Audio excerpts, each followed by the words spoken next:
I've just seen the most amazing video on YouTube, which I have to tell you about. Right, there's this guy, he's standing there and he's got this thing in his hands, and his friend is standing next to him who also has a thing in his hands. It's not the same as his friend's thing, no, it's a different thing. But in front of them is this huge thing with some things inside of it. So these guys walk towards this thing and they throw both of their things inside. And then the most amazing thing happens. Am I explaining this well? Thing is a great word, isn't it? It's so versatile. You can use it in so many different situations. And it's one of the most common nouns in the English language. But it's also one of the worst words in the English language because it's overused. And when we need to be specific, we should avoid using thing, especially if you're planning on taking an English exam, because examiners want to hear topic-specific vocabulary. You need to be able to describe or talk about something specifically, not just saying thing all the time. So I would recommend that you avoid using the word thing too often. I mean, sometimes it's useful because it gets you out of a sticky situation, right? When you can't remember a specific word, but in general, try to avoid it. Having said that, there are some really common and useful phrases and expressions in English which contain the word thing, which you can use in your speaking, whether you're taking an English exam or just for your general English. So we're going to look at 10 of those in this video. And the first one we're looking at is it's not my thing. It's not my thing, or it could be it's not his thing, it's not her thing, it's not their thing. You'd use the appropriate pronoun depending on the situation. But this basically means it's not something you like or enjoy. Now, it's very similar to the idiom, it's not my cup of tea, but I would say it's much more common in real English. So an example sentence, as always, thanks for the invitation to the Pirates of the Caribbean fancy dress party, but it's not my thing. And the next phrase is the thing is. The thing is. Now this may seem quite basic, but it's extremely common and it's perfectly okay to use in your speaking and even in your informal writing. So if you're writing an informal letter to your friend. And we use it to introduce an explanation, a problem, or an excuse regarding the matter being discussed. So here are a couple of examples. The thing is, if you don't prepare for the exam, you'll fail. So here I'm using the thing is to introduce an explanation, right? So the thing is, and then here comes the explanation. If you don't prepare for the exam, you will fail. Another example, the thing is, the dog ate my homework. So here you're introducing an excuse. So it's a student giving the excuse to their teacher. The thing is, the dog ate my homework, the classic excuse. And the next phrase, to be a thing. To be a thing. Again, a lot of these expressions will seem quite basic because we generally feel a little bit uncomfortable using the word thing. But in these phrases, they're perfectly acceptable and very useful, as I said. And to be a thing simply means to exist, specifically referring to something that is popular, common or new or surprising. So it could be a product, it could be an activity, but you really want to emphasize that it exists.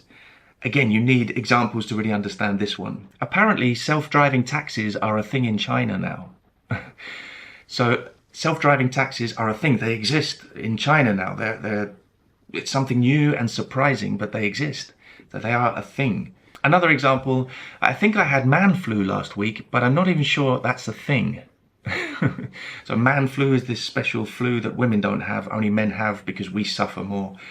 But what I'm saying in this sentence, maybe it's not even a thing. Maybe it doesn't really exist. And the next phrase is really two phrases in one. So it's first thing or last thing. So of course it depends what you're referring to. And they mean the earliest or the latest time of the day. Again, very common. So an example, I'll call you first thing tomorrow, I promise.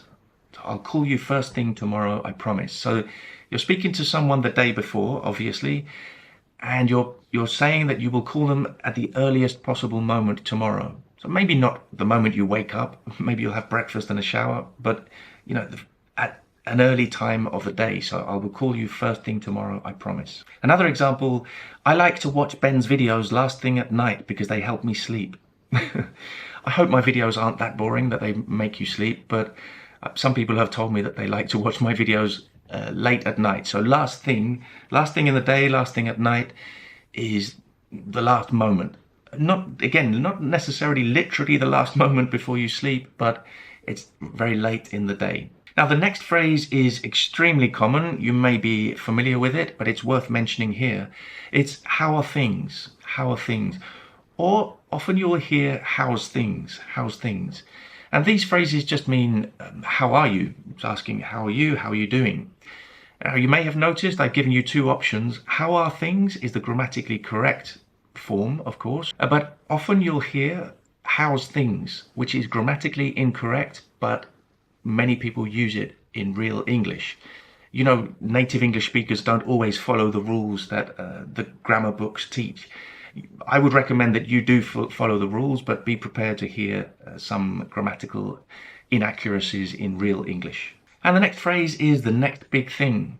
And this refers to someone or something which is likely to become very big or very popular in the future, in whichever field, whichever area it may be. So a couple of examples. The next big thing in technology is AR. So AR is augmented reality. I'm not sure if that's true. I'm not an expert on technology, but the next big thing, so the next big event, the next big product, the next big technology itself is AR, so augmented reality. Another example, there's a kid who plays for West Ham who's going to be the next big thing in football. So the next big thing in football, the next big football player, the next Messi, the next Ronaldo, the next Pele, Maradona, he's going to be huge. So he's the next big thing. And the next phrase is, it's one of those things. It's one of those things. And this is used to refer to an unfortunate or disappointing experience or event that you just have to accept, right? You just have to accept it's one of those things. There's nothing you can do about it, basically. So an example interaction in this case, I can't believe I forgot to reserve the hotel. Oh, well, it's just one of those things. We'll sleep in the car. So this person, the second person in this dialogue, is being extremely understanding in this situation. The first person forgot to book or reserve the hotel, and the other person is just saying, oh, well, it's one of those things. These things happen, you know, we have to accept it. It's unfortunate, disappointing, but there's nothing we can do about it. So let's just, in this case, sleep in the car. And the next one is a thing of beauty, a thing of beauty. So again, it sounds very non-specific, right? You're talking about something and you call it a thing of beauty, but it's absolutely fine. It's a nice expression to use. And we use it to demonstrate extreme appreciation for something. So it could be something that's physically beautiful, maybe, but not necessarily, as you'll see from my example. The essay you sent me for correction is a thing of beauty. Excellent work. So a student has sent me an amazing essay, right? Maybe it's close to perfection. So it's a thing of beauty. You know, only an English teacher could describe an essay as a thing of beauty, but you can imagine the situation. Another quick example, Zidane's goal in the Champions League final was a thing of beauty. Now, maybe some of you are too young to remember that, but Zidane scored an amazing goal in the final of the Champions League many years ago, and I consider it a thing of beauty. It was amazing. I appreciated it a lot. It was incredible, a thing of beauty. And the next phrase is a sure thing, a sure thing. We use this phrase when we want to emphasize that something is certain to win, certain to be successful. So the example, you should bet on the horse Soteli Toba to win. It's a sure thing. So obviously this is at horse racing where people bet on the horses to win the race. And this horse called Soteli Toba, in the opinion of the speaker, is a certainty to win the race. They're really sure that they're going to win.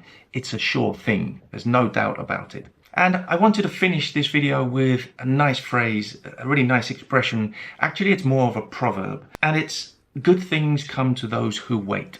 Good things come to those who wait. So again, we're being very non-specific. Things in general. Good things come to those who wait.